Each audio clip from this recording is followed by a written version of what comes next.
Guys, breaking your neck. Can't shoot too well with a broken neck. This is a good takeaway he's doing here. And once again, I was amazed to hear that live gun just clang to the ground.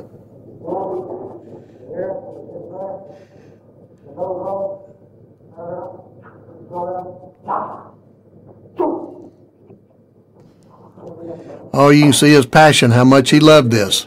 Oh, and Red was his chief of security at this time and was almost ever since the beginning of Elvis's career. This is a real good takedown. But you notice the uniform Elvis is wearing now. It was a custom-made uniform. He had several of them. And you'll notice the bows on them and the flare legs. This was more like a uniform, almost like what he would perform on stage with. He was on stage all the time, even in the martial arts studio. This was a special outfit just for Elvis. No one else had an outfit like this.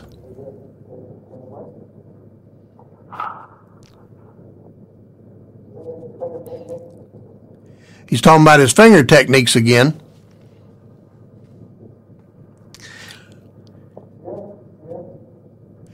He's going back to the eyes. Now, Elvis studied in about 3 really good forms of martial arts. He loved the Kempo style and studied Taekwondo for a style and a Japanese style in the military.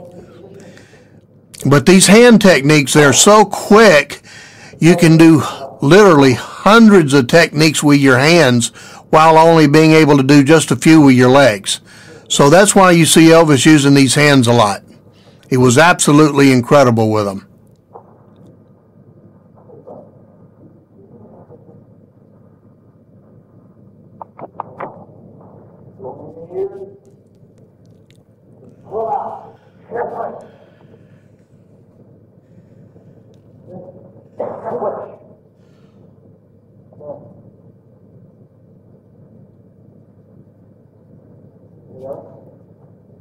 Now that's a ridge hand technique right there, going back to the throat or the neck, either one. Ridge hands are very good techniques to use.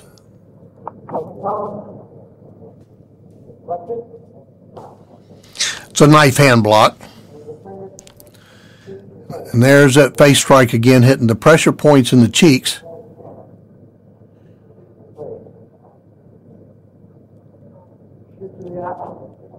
Then back to the eyes. Then to the throat. If somebody can't see you, they can hit you or chase you. Solar plexus.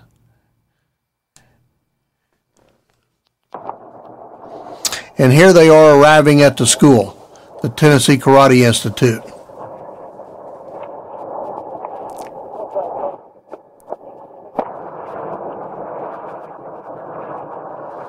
You can see there's a crowd of people out there. No matter where he went, there they were.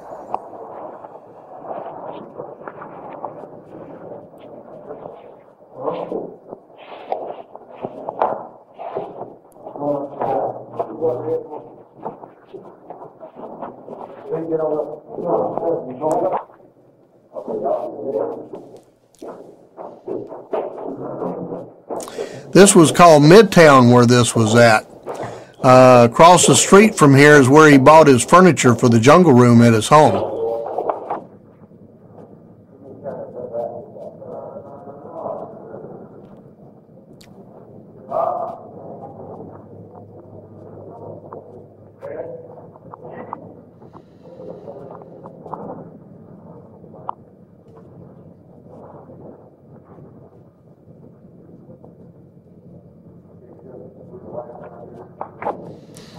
Elvis hired me in 1970 to train Red West, and that turned in like about a 3-year relationship for me, one that I haven't been able to find since then. This was an incredible experience.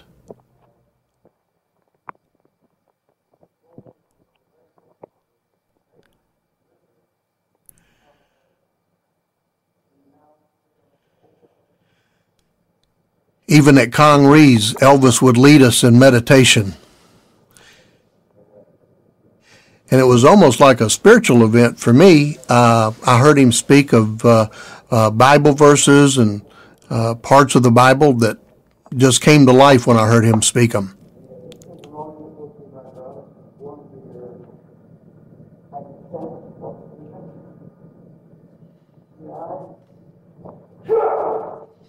Now here you can see his actually kick was a little low for Bill. Bill caught him by surprise. Now Mr. Hebrew is going to get it up just a little bit higher for him. And that was part of the Kempo system. They felt like rank testing was like a woman having a child, something they never forget. And this event is something that Bill Wallace will never forget it as well. This is one of the photographs that was in the newspaper.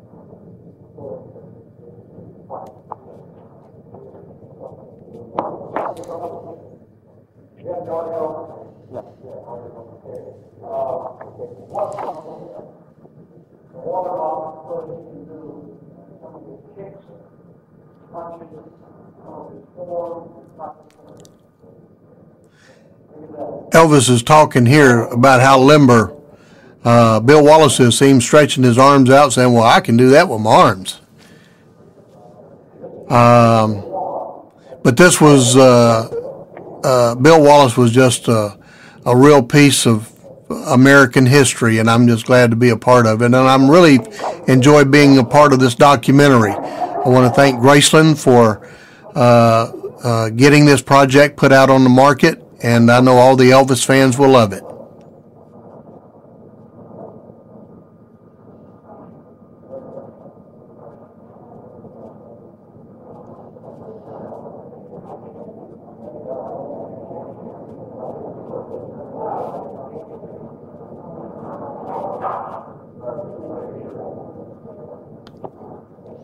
Here he is stretching out. We always encourage anytime before you do a demonstration to stretch out real well. Bill Wallace mostly used just his left leg. That's what he was famous for. Elvis hired him again back in August of 1974. Elvis, what was unique about Elvis is that he could afford to hire an army to protect him, but he chose to train and work out just like anybody else so he could defend himself. He got a lot of pride in that. There's those stars and stripes again.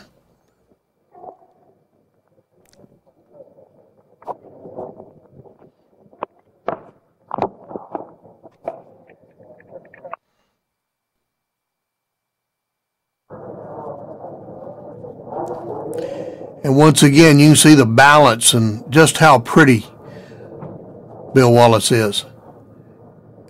How precise he is with his kicks.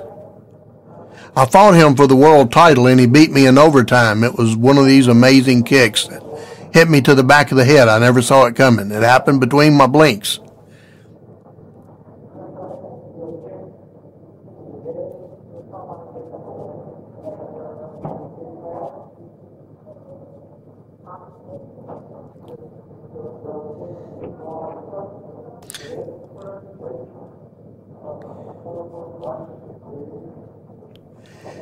I still love watching Bill Wallace work.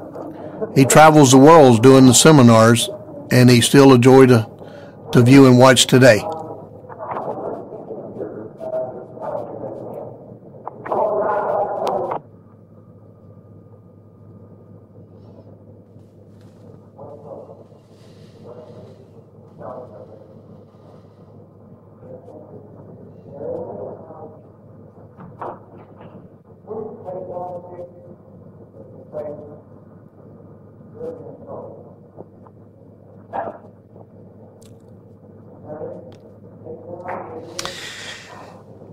When Elvis was training and working out with us, he didn't want people to be easy on him because he was Elvis Presley. He wanted people to turn it up. But it was hard to do. We all wanted to be very respectful to him because he was in the movies, and we wanted to be sure that none of us really wanted to bust his lips or break his nose. So we always wanted to be real careful with him, even though he didn't want us to be. He was a real gladiator.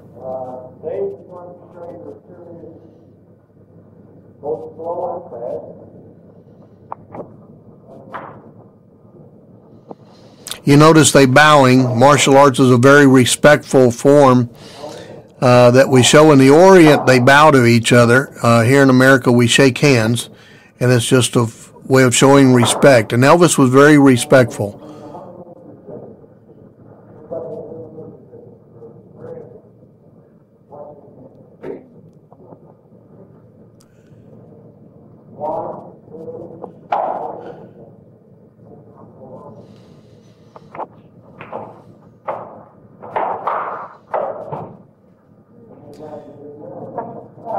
There's Mr. Hebler showing off his speed. Here it comes. That's about less than 2 seconds.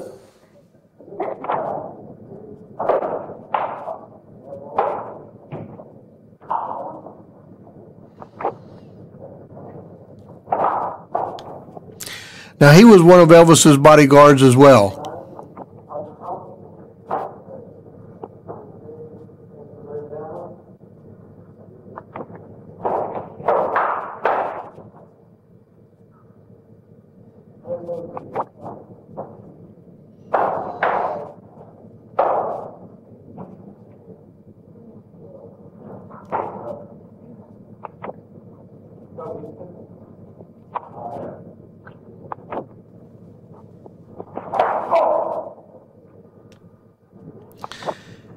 Yeah, you don't want to be on the receiving end of that elbow right there in a real technique. It'd break your jaw or maybe even break your neck.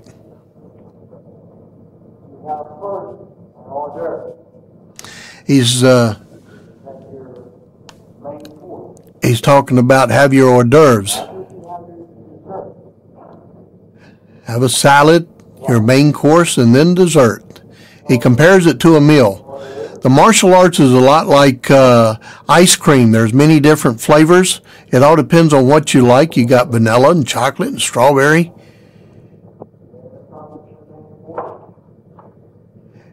And martial arts are that way too. There's many different styles, and they're all good. And that's what Elvis wanted to promote. He wanted to promote all styles of the martial arts.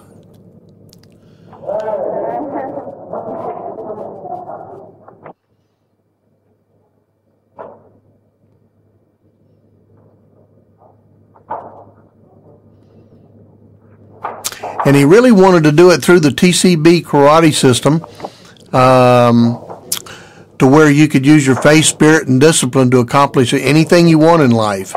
And he had a passion about that. And if you're an Elvis fan, you know what the TCB meant to him. And like everything else in his life, he wanted to apply it to the martial arts. He had 7 stars put on his patch for 7 days of the week, 7 colors in the rainbow. He thought that was God's perfect number.